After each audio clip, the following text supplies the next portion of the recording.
My name is Aisha. I am a taxi driver. Yes, you heard it right. A woman taxi driver. I have 3 beautiful daughters, and they are my whole world.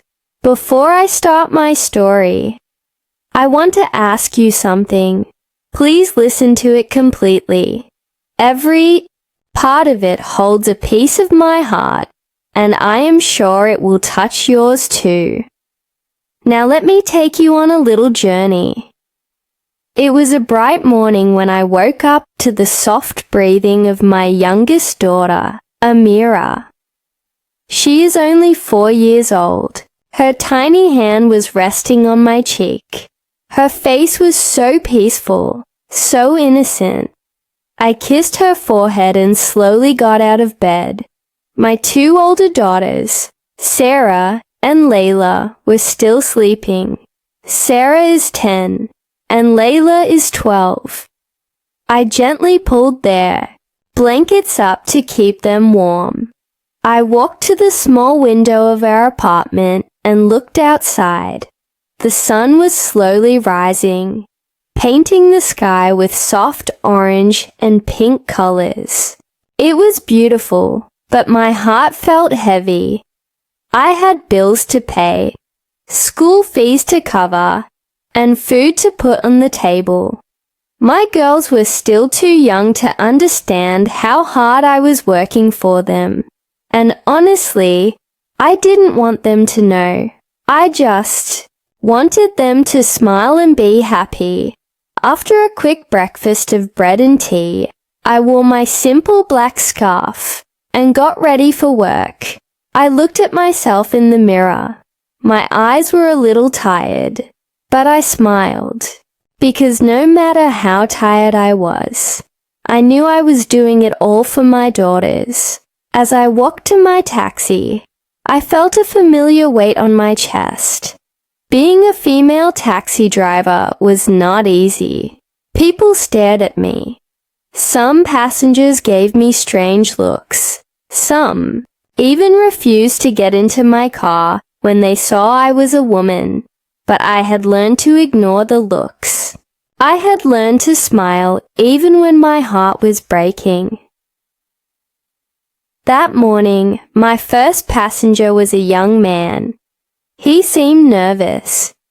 He got into the back seat and gave me an address. As I drove, I noticed him constantly checking his phone. His hands were shaking.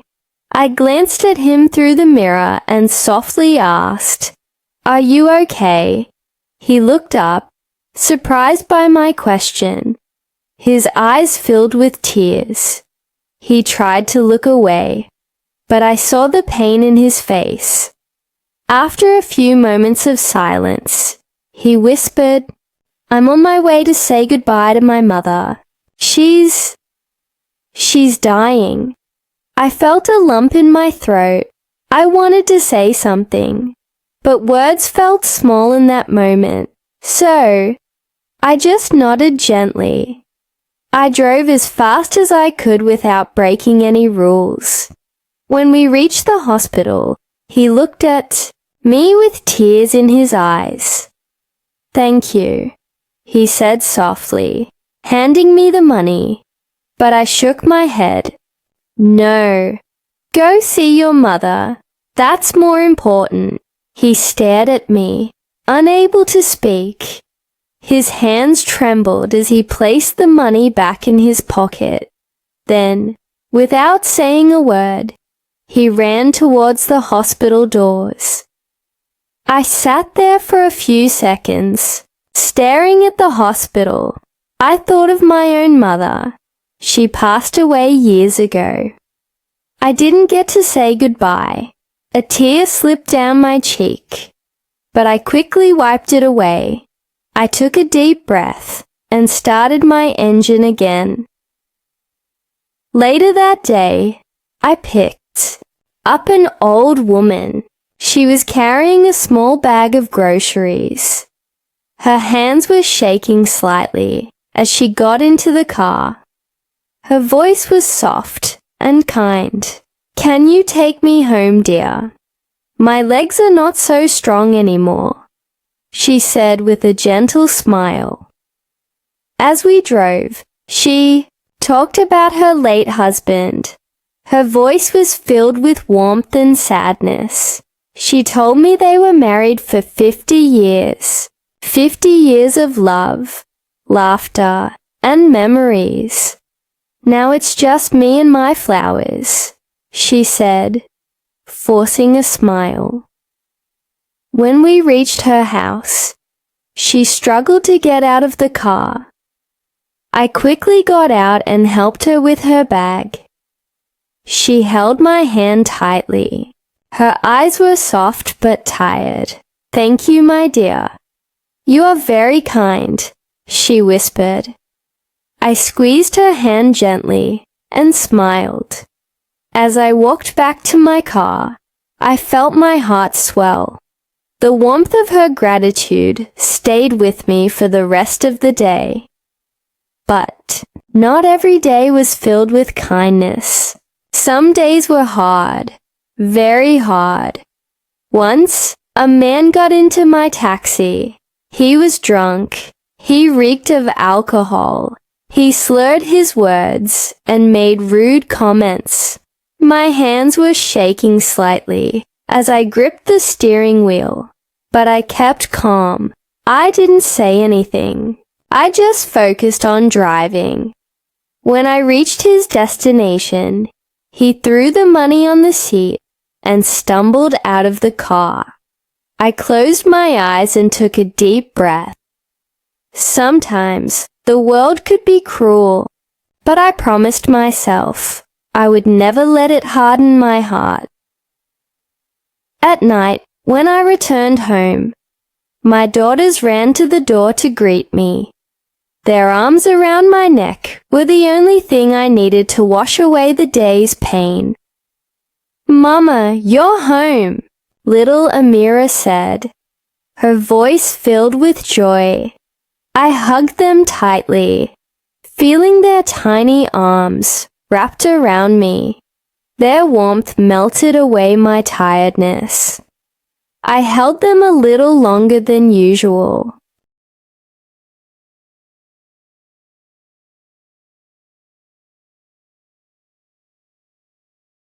After dinner, we sat on the floor and played together. We laughed, we sang songs, we made silly faces. And in that moment, nothing else mattered. Not the bills, not the stairs, not the exhaustion.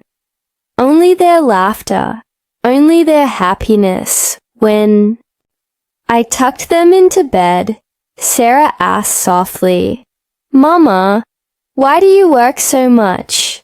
I looked into her innocent eyes and smiled gently. "Because I want you to have everything you dream of, my love." She reached out and held my face with her tiny hands.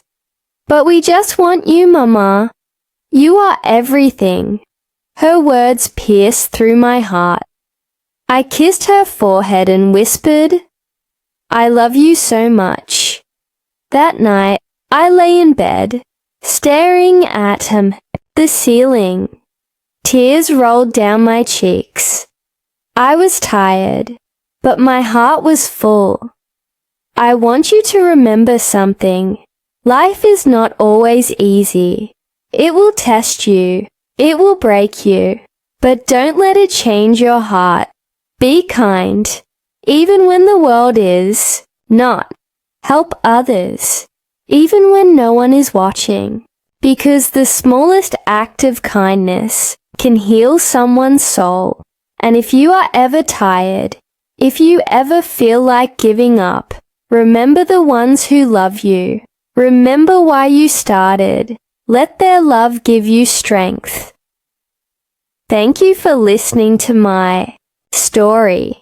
If it touched your heart, please like and subscribe.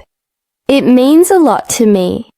It motivates me to share more stories that can make you feel, think, and love a little more. Because the world needs more kindness. and we can be the ones to give it. As the seasons changed, so did I. The grief I once carried like a heavy stone began to soften into something gentler. It didn't disappear, but it became lighter, like a feather resting quietly in my chest, reminding me of Grandma's love rather than her absence. The first time I visited her grave alone, I was afraid. The cemetery was quiet, except for the soft rustling of leaves and the occasional bird singing from a nearby tree.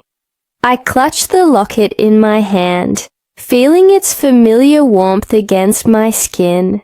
Her gravestone was simple and elegant, just as she would have liked.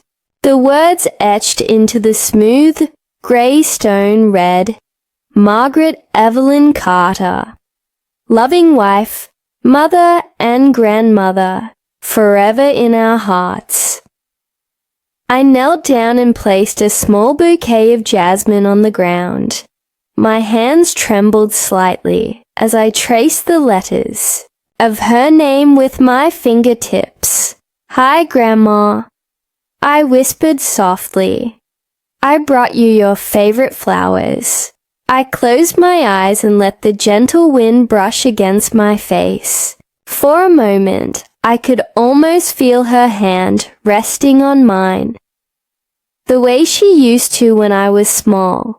I miss you, I whispered, my voice barely above a breath.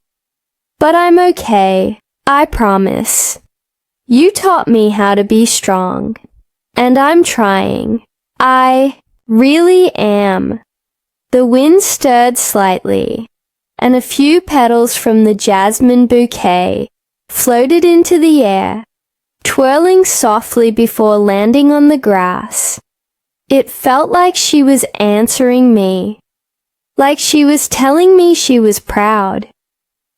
I stayed there for a while talking to her about my day, my hopes, and my fears, just as I used to when she was alive. And even though she didn't respond with words, I could feel her with me. When I finally stood up to leave, I kissed the locket gently before tucking it beneath my sweater. I turned and walked away slowly, but I knew I wasn't leaving her behind. She was walking with me, just as she always had. The weeks passed, and life slowly began to settle back into its rhythm. I returned to school, spent time with friends, and even began painting again, something I hadn't done since Grandma's passing. She had always loved my paintings, even the messy, imperfect ones. One evening, I sat in my bedroom with my sketchbook on my lap. I stared at the blank page for a long time, unsure of what to draw. My fingers absent-mindedly brushed against the locket, and suddenly, I knew exactly what I wanted to create. I picked up my pencil and began sketching. Slowly, the lines took shape. A familiar face with kind, gentle eyes and a warm smile. I drew Grandma. I added tiny, intricate details. The soft creases around her eyes when she smiled, the curve of her lips, and the gentle waves in her hair. And in the background, I drew a swing. Our swing. When I was finished, I stared at the drawing for a long time. My hands were smudged with pencil dust, but I didn't care. I pressed my fingers against the sketch, tracing the lines of her face. Tears welled in my eyes, but they were soft, quiet tears, the kind that come when you hold something so beautiful in your heart that it overflows. I placed the drawing in a small frame and set it on my nightstand. That night, I fell asleep with the locket against my chest and the sketch of Grandma beside me. In my dreams, she came to me. We were in the backyard again, and she was sitting on the swing, just as she always did. The golden light of the sunset painted the sky, and the scent of jasmine floated through the air. She smiled at me and held out her hand. "Come sit with me, Lily," she said softly. I ran to her, and she pulled me into her arms. Her embrace was warm and familiar, and for the first time in a long time, I felt like I was home. "I've missed you so much," I whispered, my voice trembling. She cupped my face in her hands and looked into my eyes. "Oh, my sweet Lily," she said with a soft laugh. "I never left." Her words wrapped around me like a blanket, filling every empty space.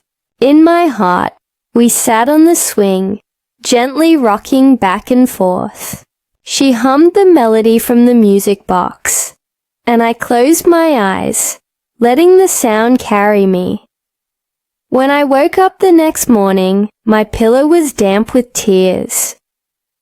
But my heart felt light, as if she had visited me in the night, just to remind me that she was still with me as the days turned into years.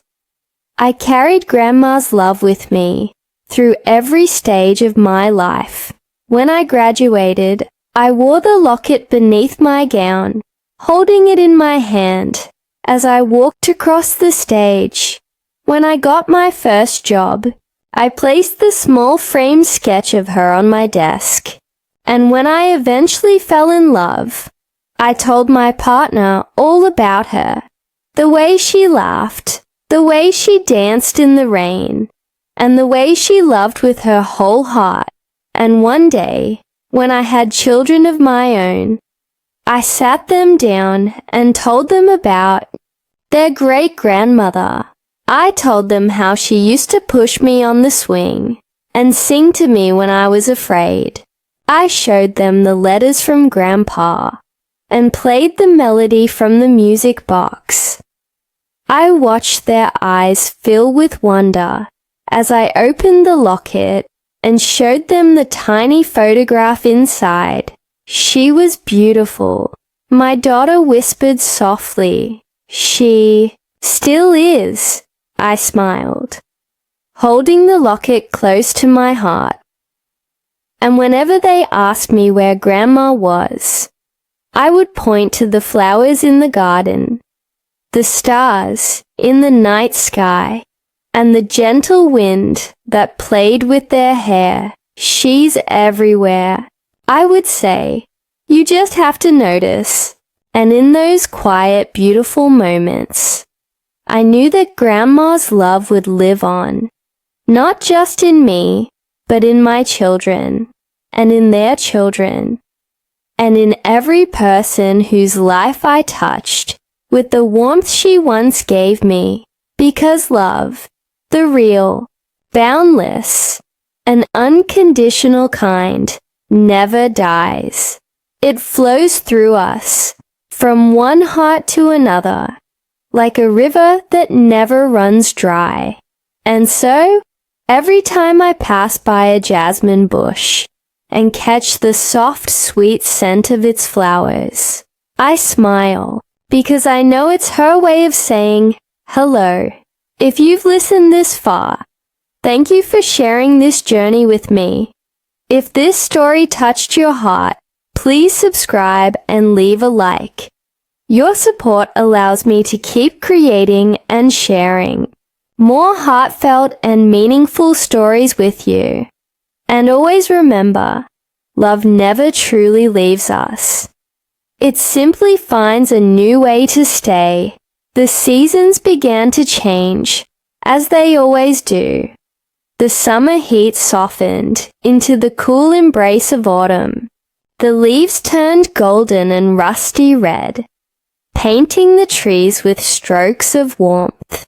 The park where Grandma and I used to walk became a canvas of fallen leaves, crackling softly beneath my feet as I wandered along the familiar path. One afternoon, I sat on the same wooden bench by the pond. The air was crisp, and the gentle breeze carried the faint scent of pine and earth.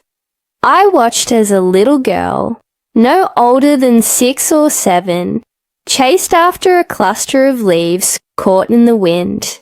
Her laughter rang through the air, carefree and bright. For a moment, I saw myself in her, the way I used to be, running through this same park with Grandma's hand, holding mine. I smiled softly, remembering how she would always let me stomp through the biggest piles of leaves, even though my boots would get muddy. Suddenly, the little girl tripped and fell. Her laughter turned into a sharp cry, and she sat on the ground, holding her knee. Her mother rushed over, kneeling beside her, brushing the hair from her face. Shh, shh.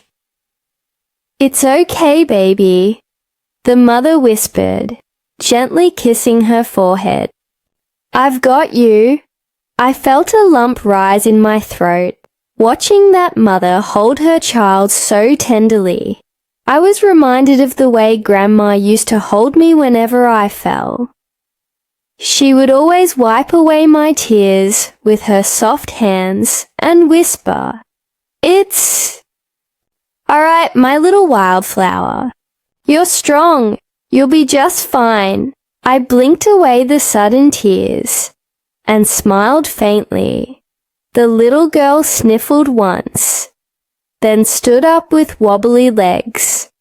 Holding her mother's hand, she gave a small, brave smile, and they walked away together, hand in hand. I sat there for a while, watching the leaves fall gently into the pond. Their reflections rippled softly across the water, and I thought about how love is a lot like that. A ripple that keeps moving, long after the stone has disappeared. Beneath the surface,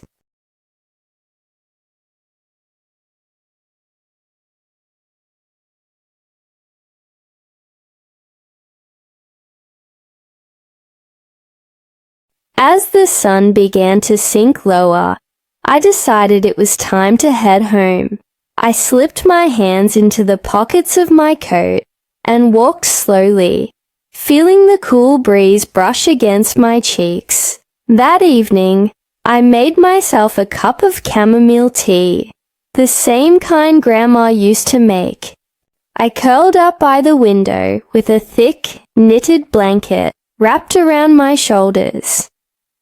I held the warm mug between my hands and stared out at the darkening sky. A soft drizzle began to fall, painting the window pane with tiny, glistening beads. The surf's rain tapped gently against the glass, and suddenly I remembered one of my favorite memories with Grandma. It was a rainy evening, much like this one. I was 7 years old, and we were sitting by the fireplace, watching the flames dance and flicker. The rain had been falling heavily all day, drumming against the roof like a soft lullaby. "Grandma," I had asked, "do you think the rain is sad?" She chuckled softly and pulled me closer. "No, my love," she had whispered, tucking a strand of hair behind my ear. "The rain isn't sad. It just misses the earth sometimes. It falls so it can kiss the soil, wake the flowers, and wash the tiredness from the trees." I had nodded, leaning into her warm embrace, comforted by the thought. Now, sitting by the window with the rain falling softly outside, I smiled at the memory.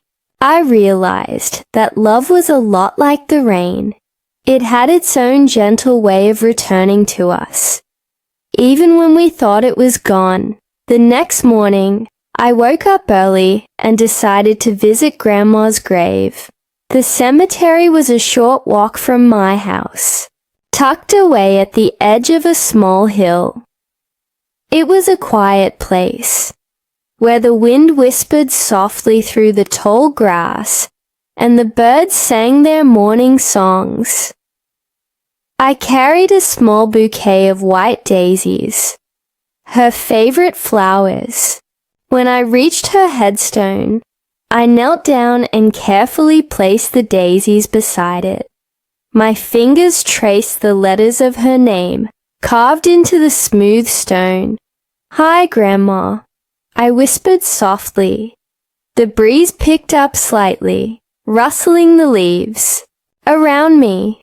I closed my eyes, letting the wind brush against my face, imagining it was her gentle touch. "I miss you," I whispered, my voice trembling. "But I'm okay. I'm stronger now, just like you always said I would be." I pulled the silver locket from around my neck and opened it, gazing at the small photograph. "Thank you for loving me the way you did," I said softly. "You made me who I am." I stayed there for a while, listening to the soft rustle of the leaves and the distant bird song.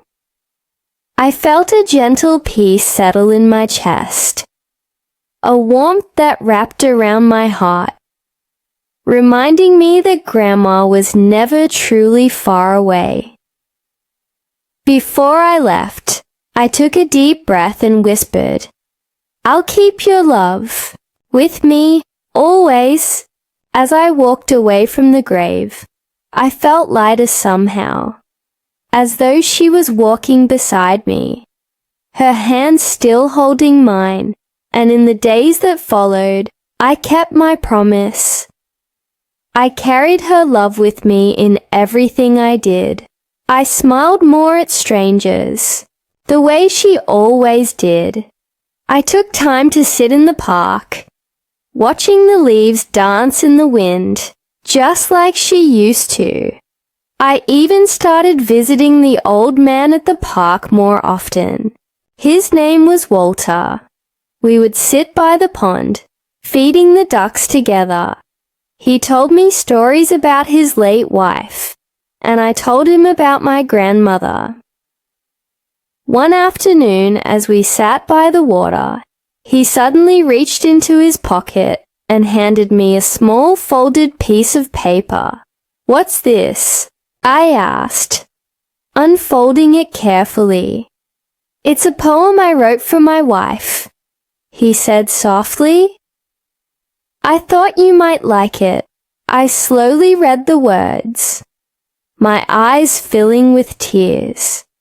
It was a simple poem, but it was filled with so much tenderness and longing. "I held your hand 1,000 days, and still I hold it in my dreams. You left with half of my heart, but love still flows in quiet streams." I pressed the paper to my chest, my throat tightening. "Thank you," I whispered, my voice thick with emotion. Walter smiled faintly and patted my hand. "You remind me of her," he said softly. "Kind heart, gentle soul." And in that moment, I realized something beautiful. Love doesn't die. It simply passes from one heart to another. Walter's wife was still with him, just as Grandma was still with me. Their love had become part of us, woven into our souls, guiding us softly, gently, endlessly.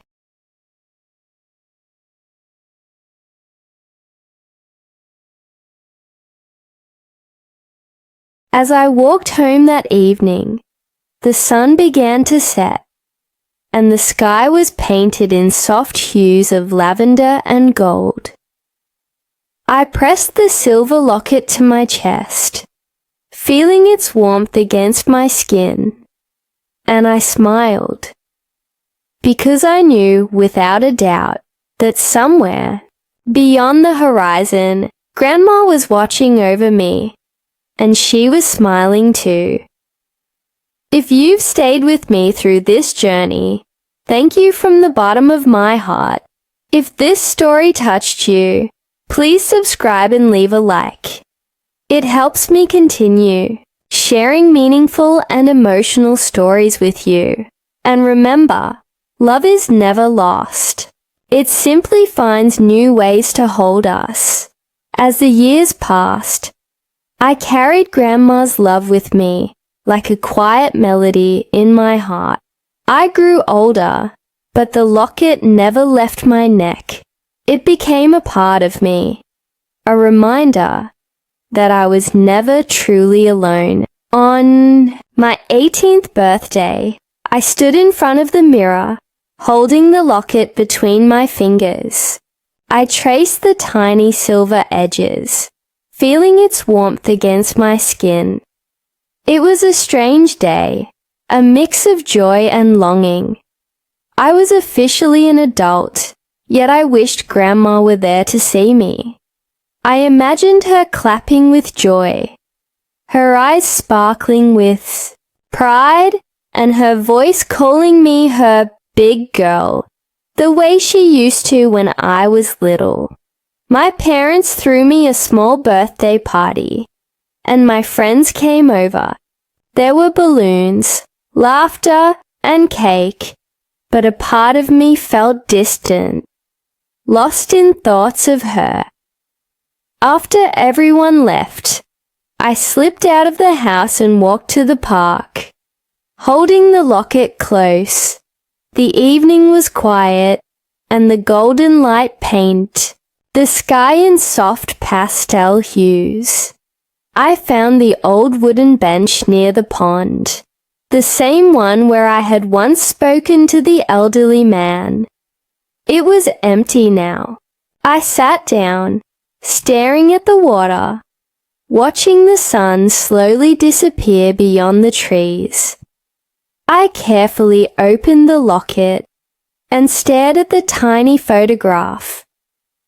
My fingertips brushed over the image of my grandparents, as if I could somehow touch the love they shared. "Grandma," I whispered into the evening air, "I hope you're proud of me."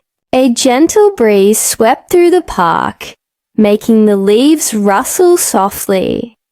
I closed my eyes and smiled faintly. Somehow I knew she was. As the years continued to unfold, I carried her with me in every chapter of my life. When I graduated, I wore the locket beneath my gown, holding it tightly as I walked across the stage. I could almost hear her voice in my heart saying, "I knew you could do it, my girl."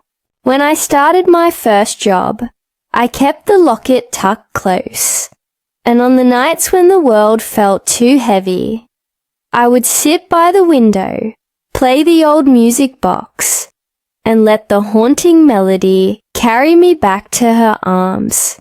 And then, one day, I fell in love. His name was Daniel. He had kind eyes, the kind that reminded me of my grandfather's gentle gaze. We met on a rainy afternoon at a cafe when he offered me his umbrella. As I stood shivering under the awning, his smile was warm and his voice felt familiar, even though we were strangers. Over time, Daniel became my safe place, the person I could run to when the world felt uncertain. He made me laugh the way Grandma once had. He listened with the same softness in his eyes.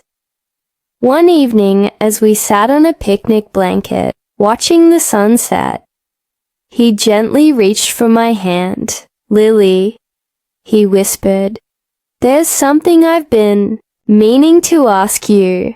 I turned to him, my heart fluttering. He pulled a small box from his pocket and opened it. Inside was a delicate ring with a tiny glimmering diamond. "Will you marry me?" he asked softly, his voice trembling with hope. Tears stung my eyes.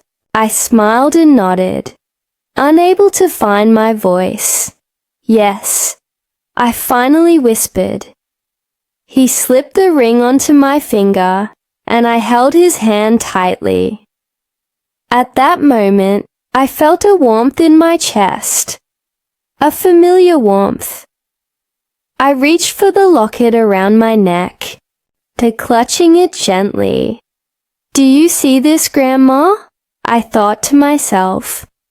"I found someone who makes my heart feel safe, just like you always did." As I stood beneath the stars with Daniel, I felt the evening breeze swirl around us. I closed my eyes and imagined that somewhere my grandmother was smiling, holding Grandpa's hand and whispering, "She's gonna be just fine." On my wedding day, I carried the locket with me. I fastened it to my bouquet, a tiny silver heart resting among the soft white roses. When I walked down the aisle, I held it close. With each step, I felt my grandmother's presence, her love, woven into the very fabric of that moment. After the wedding, Daniel and I built a life together. We bought a small house with a garden, one that I filled with jasmine, just like Grandma's. The first time the flowers bloomed, their sweet scent filled the air, and I stood in the middle of the garden with my eyes closed, breathing it all in. I could feel her there. I always could. And then one day I became a mother.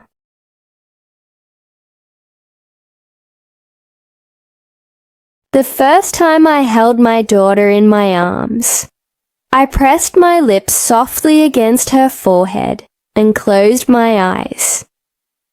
She had tiny fingers, delicate and perfect. Her eyes were wide and curious, just like mine had been. I named her Margaret, after my grandmother. As she grew older, I would tell her stories about her great-grandmother. I would sit by her bed at night, holding the locket in my hands, and say, "This belonged to someone very special. She was kind and gentle and full of love, and now she's part of you too." My daughter would stare at the locket with wide eyes, as though she could feel the love woven into the tiny silver heart. And as the years passed, I watched my daughter grow with the same gentle spirit that Grandma had. She had the same soft smile and the same light in her eyes. Sometimes I would catch her sitting by the jasmine flowers, watching them sway in the breeze, and I would smile, knowing she was already carrying a part of Grandma with her. One day, when Margaret turned 12, I sat her down in the garden, beneath the evening sun. With trembling hands, I unclasped the locket from around my neck and placed it into her small hands. Her eyes widened. "Mommy, is this for me?" she asked softly. I nodded, my voice thick with emotion. "Yes, sweetheart," I whispered. "It's yours now." She carefully opened it and stared at the tiny photograph inside. "Who are they?" she asked. I smiled, tears welling in my eyes. "Your great-grandparents," I whispered. They loved each other very much, and they loved me. And now they'll always be with you too. She clutched the locket tightly, as if she knew it was more than just a piece of jewelry. It was a piece of our family's love, carried through time. That night, I watched from the doorway as she sat by the window, holding the locket in her hands. She stared out at the garden, watching the jasmine sway softly in the wind. I knew at that moment that the love my grandmother had given me, the same love she had once shared with my grandfather, would continue on. It would live in Margaret's heart. It would live in her memories. It would bloom in her laughter and shine in her kindness. Because love, the real enduring kind, never truly leaves. It simply carries on, passed from hand to hand, heart to heart, generation to generation, and someday Margaret would share the locket with her child, just as I had shared it with her, and the secret I had once kept, the one that began with a letter, a music box, and a silver locket, would continue to live on, carried by the hands and hearts of those who came after me. So, if you've made it this far, thank you for walking with me through this journey. If this story touched your heart, please subscribe and leave a like. It means the world to me and helps me share more beautiful and meaningful stories with you. And remember, love never truly leaves. It simply changes form. It becomes the wind that brushes your cheek, the flower that blooms by your window, and the memories that linger in your heart forever. As time went on, I found myself holding on to Grandma's lessons more tightly. It wasn't just the locket or the music box. It was the quiet wisdom she had left behind, the subtle imprints of her love that lingered in my life. One evening, about a year after she passed, I was walking home from school. The sky was painted with soft shades of lavender and peach, and the evening breeze carried the scent of freshly baked bread from the corner bakery. The world felt calm, almost still, but my heart was heavy. It had been a difficult day. I had failed my math test, and my friends seemed distant, caught up in their own teenage struggles. I felt small, invisible, and tired.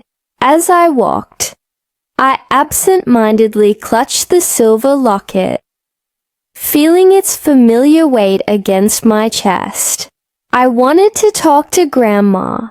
I wanted to hear her voice, to feel her arms around me. Without thinking, I took a detour and headed to the park, the one we used to visit together. The sun was slowly dipping below the horizon, and the golden light shimmered on the surface of the pond. I sat on the same wooden bench where I had once spoken with the old man. I hadn't seen him again since that day, but his words had stayed with me. I sat there in the stillness, watching the sun disappear. The ducks floated lazily on the water, and a few children chased each other near the swings. Their laughter echoed softly through the evening air. I hugged my knees to my chest, trying to fight the lump in my throat. And then, it happened. A woman walked by with her daughter, a little girl with golden curls. The girl wore a white dress with tiny blue roses, just like the pattern on Grandma's apron. She ran ahead, giggling as she tried to catch a butterfly fluttering nearby. For a brief moment, I felt the world slow down.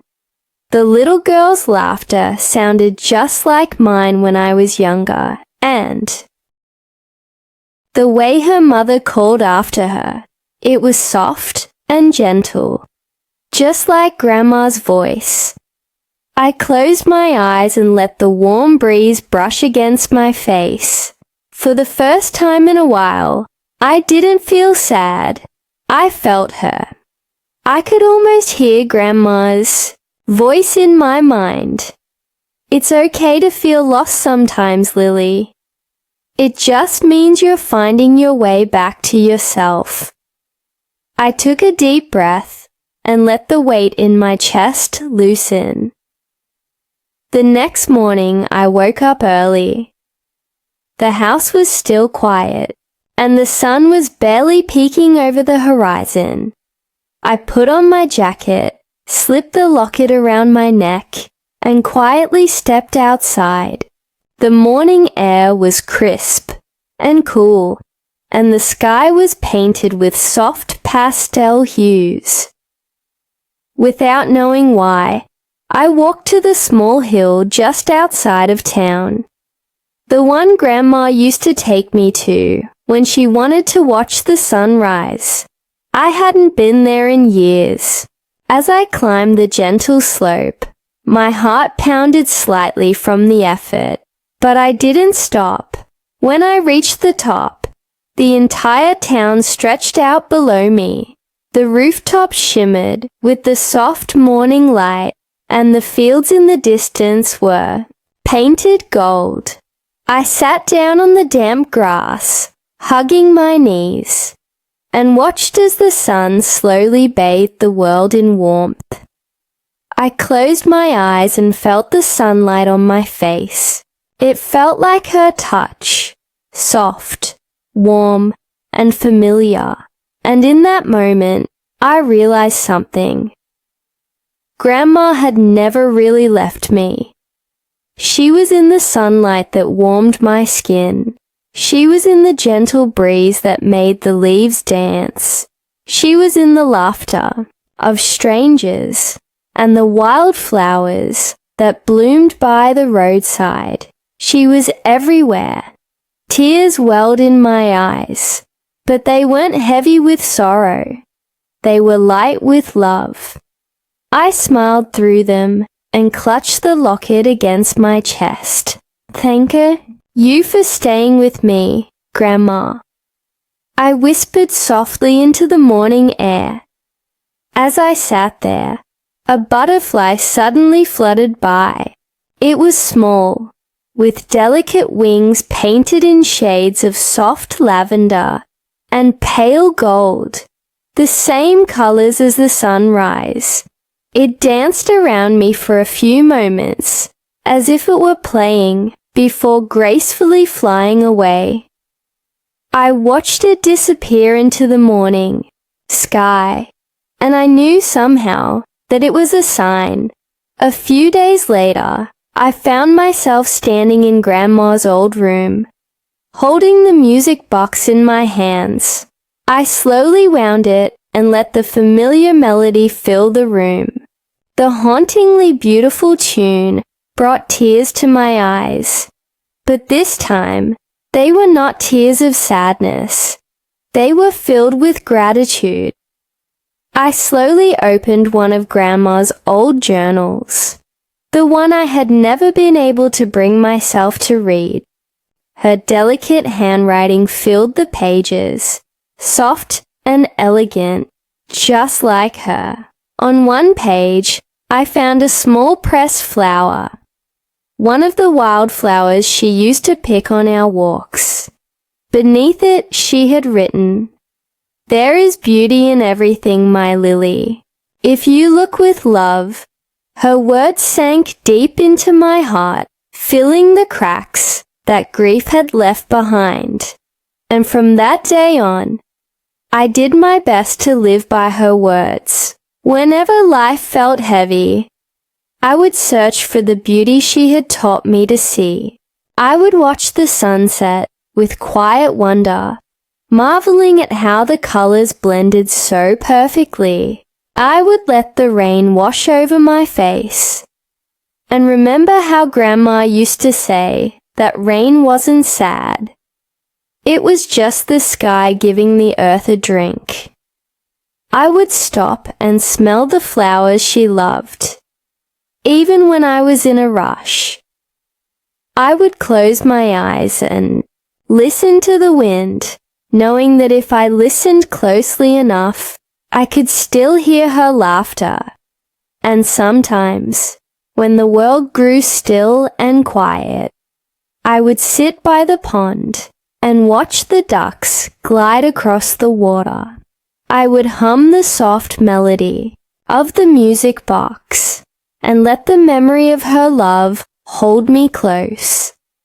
Because I knew that love, true, selfless, and enduring love, doesn't end.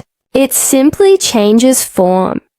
It becomes the wind that brushes against your face. It becomes the star that twinkles brighter than the others. It becomes the song that makes your heart ache and heal all at once. And if you hold on tightly enough, it becomes part of you, woven into your soul, your laughter, and your very breath.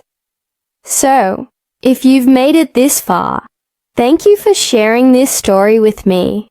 If it has touched your heart, please consider subscribing and liking this video. It encourages me to keep sharing more stories filled with love, hope, and warmth.